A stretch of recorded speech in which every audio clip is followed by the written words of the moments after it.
by Guney Yildiz, who's a visiting fellow at the European Council on Foreign Relations. Mr. Yildiz, welcome to the programme.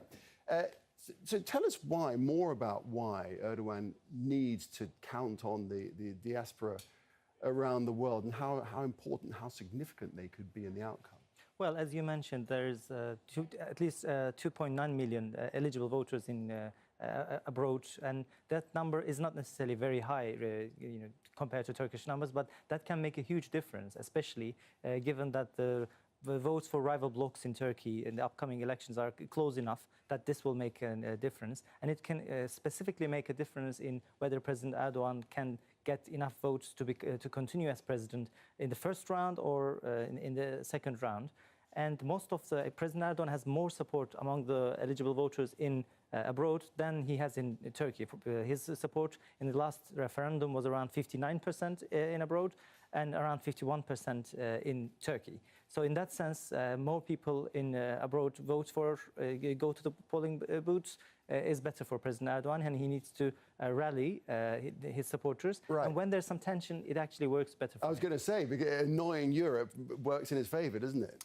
Yes, because, I mean, many of these Turkish immigrants in Europe are not necessarily very well integrated in their host societies, especially in Germany, both as it's a mistake of the host countries as well as there are other issues.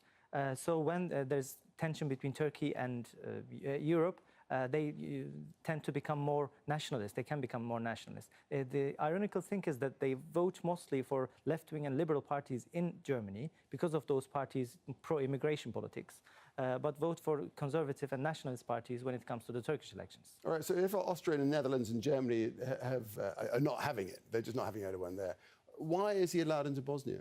I mean, Bosnia is, Turkey is one of the main backers and supporters of Bosnian Muslims, and Turkish economy is huge there. Actually, like Foreign Secretary Boris Johnson, when President Erdogan and his ministers weren't allowed to carry out a rally in the Netherlands, I think offered his support and invited them to UK. I think the countries who are barring foreign leaders to have not to have rallies are not necessarily huge. So many countries allow those kind of things. But the Bosnia is a specific case where the links between Bosnia and Turkey is extremely close. We've seen a lot of people coming from Austria, the Netherlands and Germany into Bosnia for the rally. To what extent, though, are the diaspora invested in this election? I mean, there are, the number of people who vote, who actually vote among the 2.9 million people is around 1.1 million people, so between 35 to maybe 40%. So it's not like it's lower than the participation rate inside Turkey, but still, with many people in Europe, this can be a very strong issue. The identities matter more in Europe than in Turkey. So people Turkish citizens in Europe, they see Turkish politics differently from people inside Turkey. They see it more through identity politics. And sometimes political battles inside Turkey we've seen has been fought in European soil with different political parties, supporters of different political parties clashing with each other. So for some people it's very important. For others, they don't turn up to vote as high as people inside Turkey. All right, we'll leave it there. We'll see how things transpire for the time being. Thanks very much indeed. Thank you.